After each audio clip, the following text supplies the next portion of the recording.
Thank you, Star. It's great to be with everyone today. So when I wrote that, and Texas was suffering, but Texas is still suffering. So we send our prayers and blessings to our friends and family in Texas.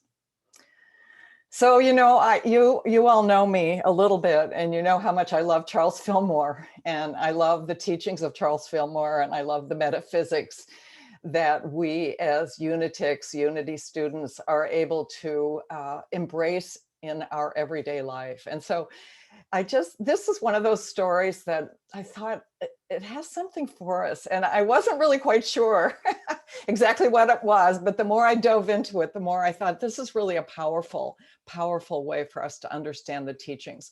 So I'd like to just read the parable first, so you can hear the story.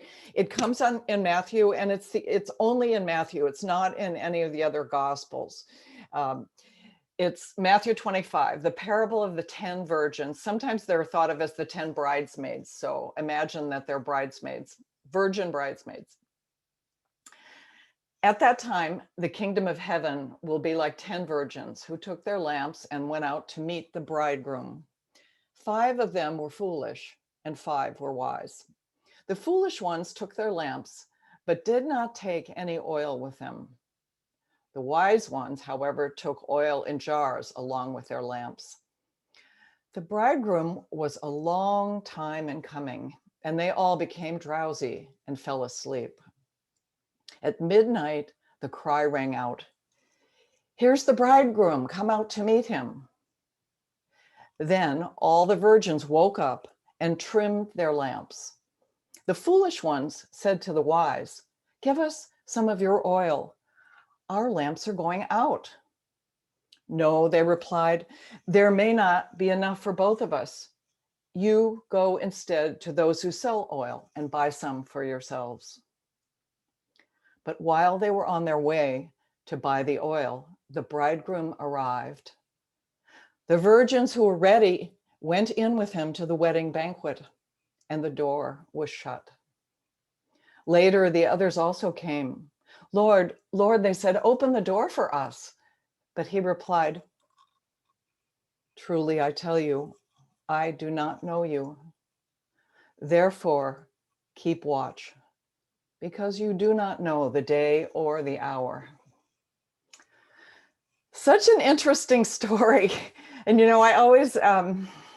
I always enjoy reading the more traditional way that this story is interpreted, because it helps me to see how powerful our unity teachings are and how extraordinary it is for us to really understand the teachings of Jesus and these stories that are told in the Bible from a place of metaphysics. And again, just to anchor what I mean when I say metaphysics, what I'm saying is this story itself is a picture of something that's going on inside each one of us. It's part of our spiritual journey toward a place of spiritual enlightenment, toward a place of being one with the divine presence. And if you look at the way traditional Christians look at this story, they see it about dividing those who are going to get into heaven and those who are not going to make it. The door will be closed because they haven't accepted Christ into their hearts, become baptized, or whatever the particular flavor of that judgment and division is. But in unity, we understand this story in such a different way. And I really, I hope today that as I go through the teaching, that each one of us can find some area in our life where there's a deep meaning here that is unfolding for us. So I put in my talk title, "What Are We Waiting For?" Because in this story is kind of an interesting story, and it's great to know a little bit of the history of the time when this story was written. In the time of Jesus, a wedding actually was held in 3 different places and 3 different experiences for people. There would be what would be the actual union between husband and wife, and then there would be a formal, like a ceremony. And the third piece would be a banquet that normally would be held at the home of the groom, or the groom would be the one who would host the banquet. And oftentimes that banquet would be in the evening. So what we're seeing here in this picture that Jesus has created in the parable is we're seeing the 10 bridesmaids, or the 10 virgins, who were part of the wedding party.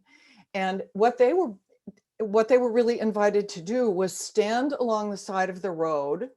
Because it often happened in the evening, they would have their lamps to light the way for the bridegroom to lead his bride into the banquet hall, and to be there as a light the way for all the other wedding guests to follow into the banquet hall.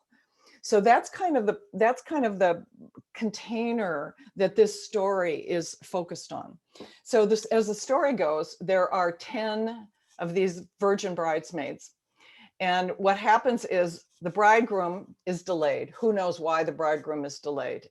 There are many reasons today why somebody might be delayed to get to their own banquet, but that doesn't really matter. The idea is that the bridesmaids were waiting, and because it became late, they got sleepy and they fell asleep.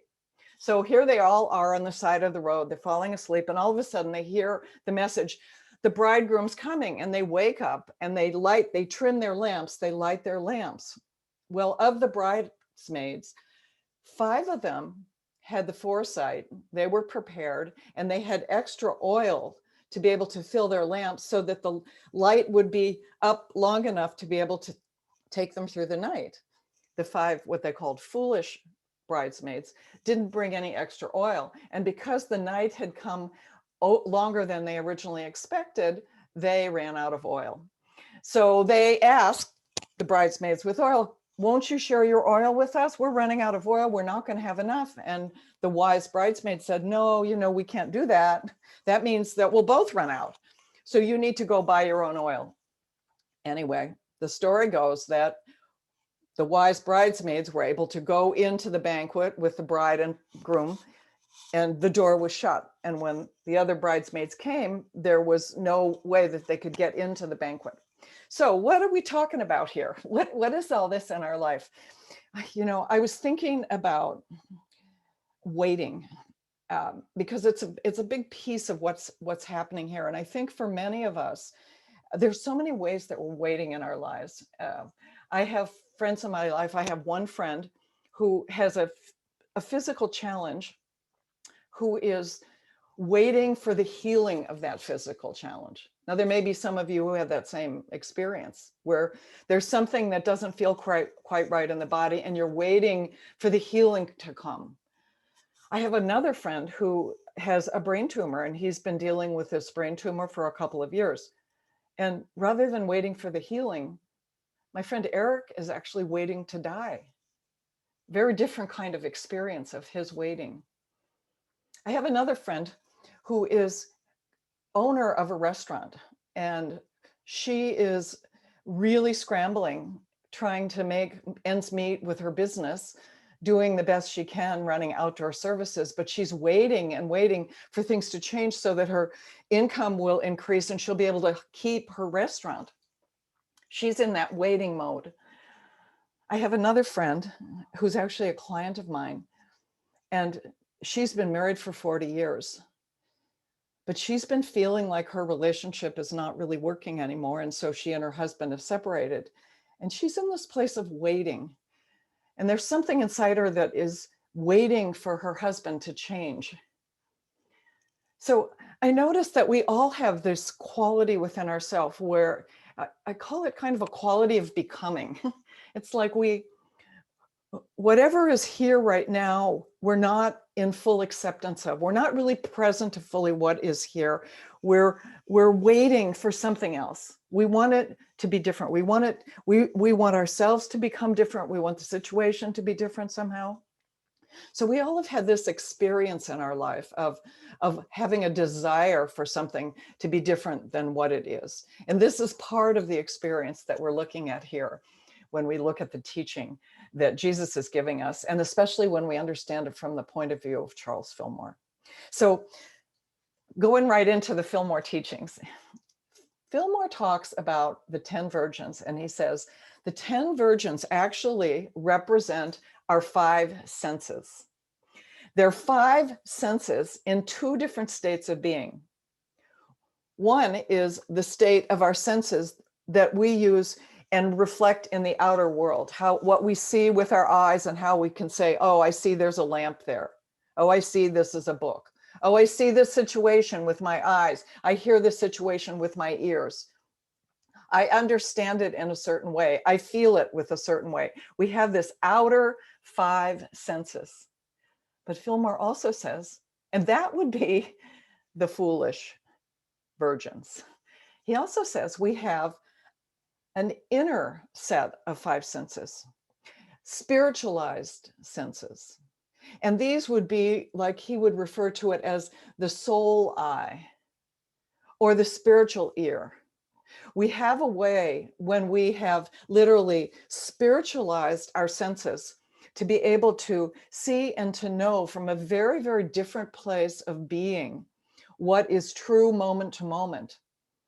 And it's very, very different from the way the outer senses, which rely on our intellect to understand and to take in information and to transform and give us a clarity about what is ours to know and to see and to do in the world. It's a very different way of operating in the world than when we operate through our spiritual senses. So notice that for yourself, this quality that we all have within ourselves to literally spiritualize our 5 senses, to see with the spiritual eye. And I think the last time I was here, I spoke about this. Fillmore talking about the quality of the imagination, which is in the mystic eye, the third eye. We have this capacity to see beyond that which we see in the physical, don't we? We have the ability, Fillmore talks about it as the scissors of the mind, to cut it out with the spiritual eye. We have the ability to hear more than what we hear with the ear, to have an inner knowing through the presence of the divine as the divine moves through us. So when Fillmore is interpreting this Bible story for us, what we're talking about here is oil. What is the oil? What is the oil? The oil, what is it that fills our lamp? And again, even the imagery of a lamp is very powerful, because to me, the imagery of the lamp is so much about not only the ability that we have to see in the darkness, to be able to use our spiritual eye, to use our spiritual ears, use all our spiritual faculties. When it may appear to be dark in the outside, we still have this capacity to be in the light. And beyond that, if you remember what I said about the story, these virgins were holding a lamp to shine the way for others to see. And so for me, this is a really powerful part of this story. It's about how when we have spiritualized our senses, when we have spiritualized those qualities of being that allow us to understand the world around us, understand who we are, we literally have a quality that can show the way to others. We have the quality to be a beacon for others, to be a light in the world. And I truly believe that Charles Fillmore thought that's who he was in the movement of unity, that they were being a beacon in the world to bring people into a different understanding of who Jesus was and what Jesus came to teach, that he came to teach love, he came to teach forgiveness, not to bring about a separation in the world, but rather to bring us into a place of oneness. So we're talking about in the story, we're talking about going to the celebration of a marriage. And a marriage, metaphysically, a marriage is about, we can think about the energy of masculine and feminine coming together, but metaphysically, Fillmore was talking about the union of consciousness. He was talking about the coming together of all the different levels of our consciousness. And last time I was with you a month ago, I talked about the 12 powers and how this really activates the 3 levels of consciousness that Fillmore talks about, this spiritual consciousness, super consciousness, or the Christ consciousness, which comes in through the crown of our head and activates our faith faculty and all the other 12 powers within us. But in addition to this higher consciousness, we have to marry the consciousness of the conscious mind, or the intellect, that which we know and we believe through the outer senses. The conscious mind has to be spiritualized through our power of spiritual understanding and power of spiritual will. And we also have to bring into this union of our consciousness that which is in the subconscious, in the emotional level of what our feeling nature is.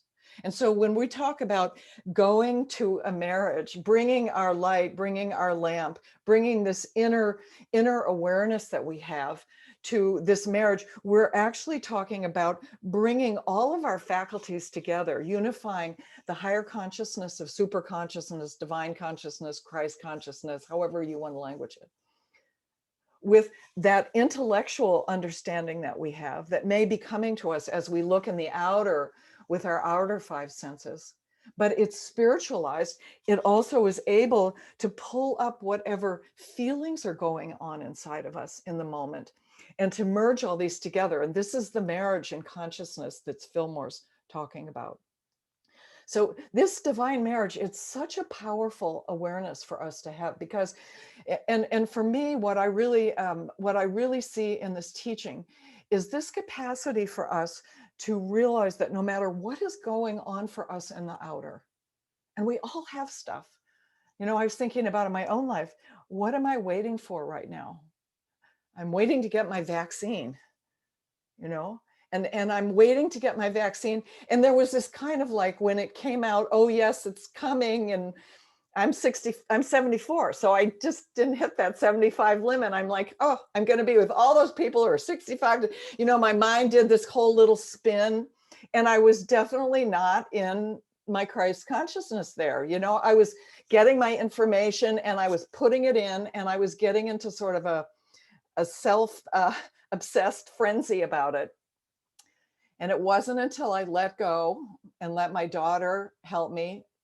She found me a vaccine. You know, I've got an appointment in a couple weeks, and I'm just like totally relaxed into it. But I realized how when I was in that outer struggle of trying to make it work without really calming myself down, I was going nowhere. I was all on the internet. I don't know if anybody else is looking for their vaccine. Maybe some of you already have it.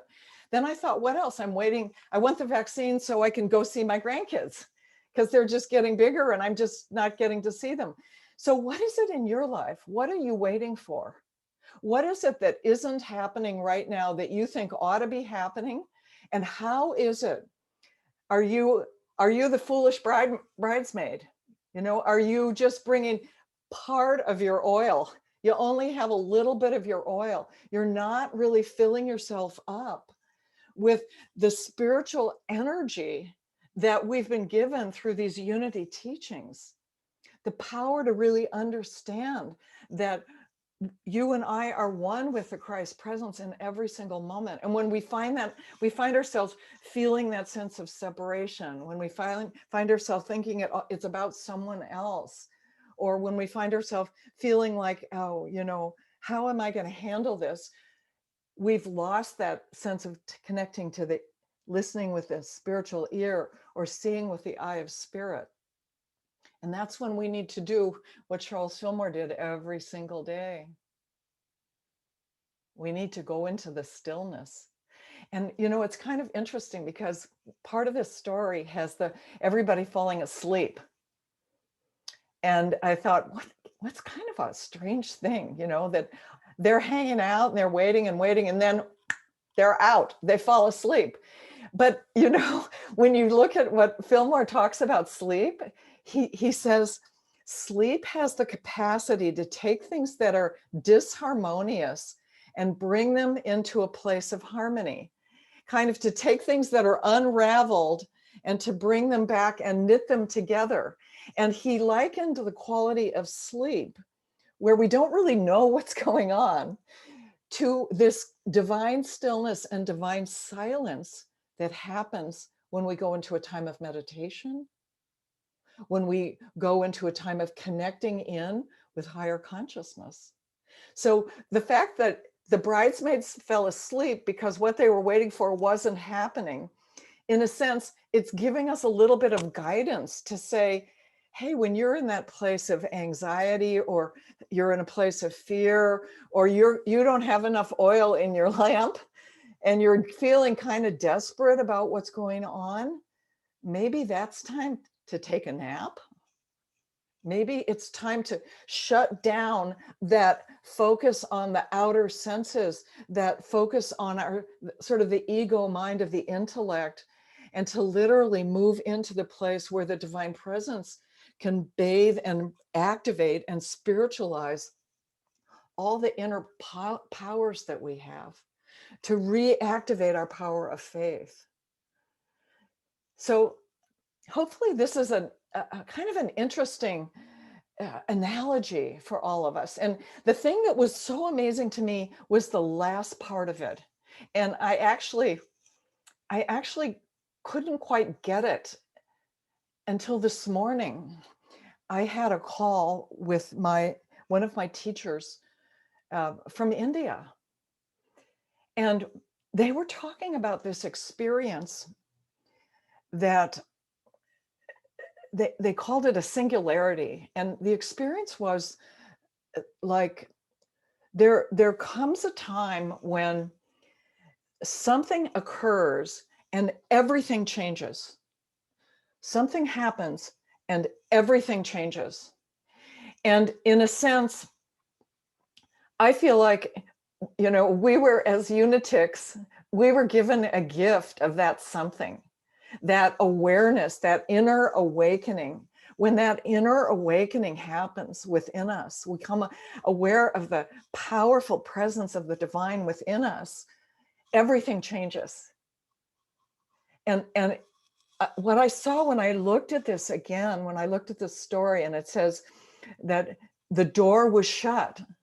Those who didn't have enough oil were not able to get into this higher state of consciousness. The door was shut. And then the last message was, let me just read the last one. Truly, I tell you, I don't know you. Therefore, keep watch, because you do not know the day or hour. And what I thought about that, I thought that was such a strange thing. But I realized it's about our inner awareness. It doesn't matter, moment to moment. Something comes up in our life when we just feel like the door is shut to us. We don't have a solution. There doesn't appear to be a solution. But if we can actually tune into higher consciousness, tune into that place where we know the presence of the divine is within us, in the stillness, in the quiet, that we reconnect into that union, that inner marriage, and the door will open for us. The way will be made clear for us. The door is just a metaphor for whatever it is that feels like a block in our life, that makes us feel closed off or shut. And so I think this is a really powerful, it's a really powerful story. And what I'd love to do right now is just go through a really short meditation to spiritualize using these points in the body that we focused on last week, to spiritualize, activate the crown energy, where Charles Fillmore says, this is where the Christ light comes. It comes in through the crown at the top of our head. Right up in our forehead up here, not the third eye, but the forehead is where the conscious mind is active. That's where the intellect is very active, the power of will and understanding. And then down in our solar plexus is where we feel things, on the gut pit of your stomach, where you have those feelings. So we bring all these together and bring them back up to the center of the brain where our faith is. So I'd love to just do a very brief meditation with all of us, just to spiritualize this. This is a way to get it, to really replenish the oil in all of our lamps, so that we can be that beacon and be the one who carries the energy, carries the light, not only for our own journey to the wedding feast, because the wedding's already happened. This is the feast. This is the celebration. So I invite you to close your eyes. Just take a moment to breathe in the presence of God. Breathe in the presence of the Christ light, however you know that presence.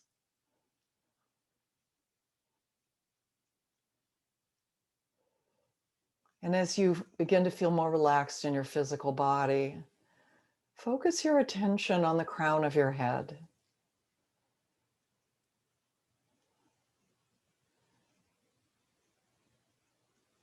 Cora Fillmore reminds us that this is the spot where the divine grace begins to enter the physical body. So as you focus on the crown of your head, inwardly affirm the Christ presence. The Christ light is quickened in me. The Christ light is quickened in me. The Christ light is quickened in me.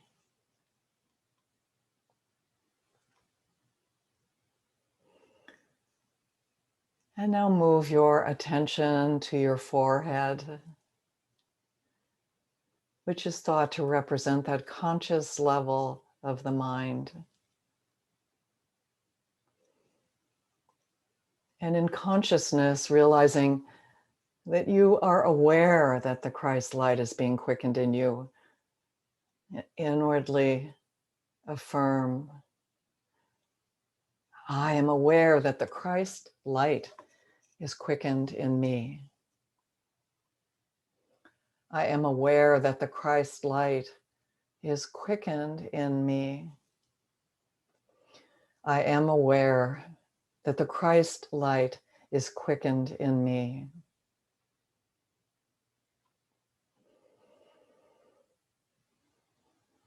And now move your attention to the solar plexus, below the rib cage and the pit of the stomach area. This represents the subconscious area of the mind. And gratitude is an emotion that we can feel at this area of our being. So take a moment to inwardly affirm, I am grateful that the Christ light is being quickened in me now. I am grateful that the Christ light is being quickened in me now. I am grateful that the Christ light is being quickened in me now.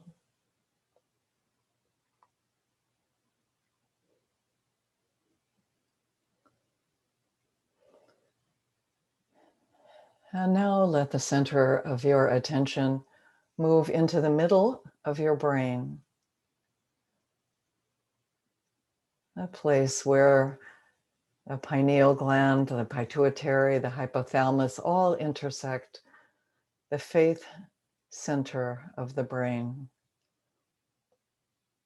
And silently affirm,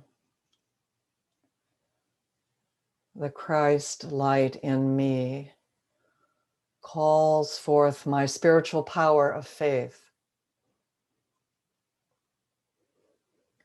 The Christ light in me calls forth my spiritual power of faith. The Christ light in me calls forth my spiritual power of faith.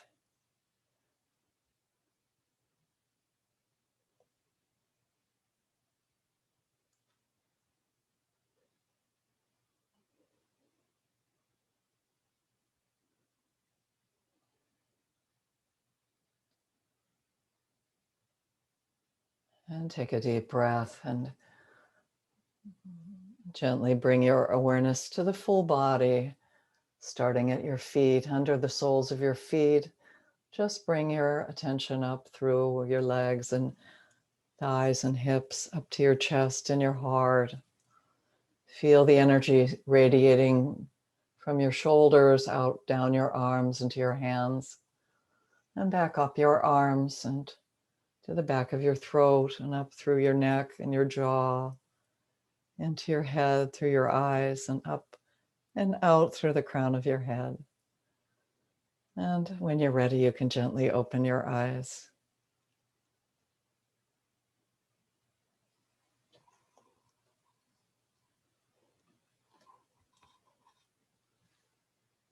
So thank you all so much for being present. May your lamps be brightly lit on this journey in life.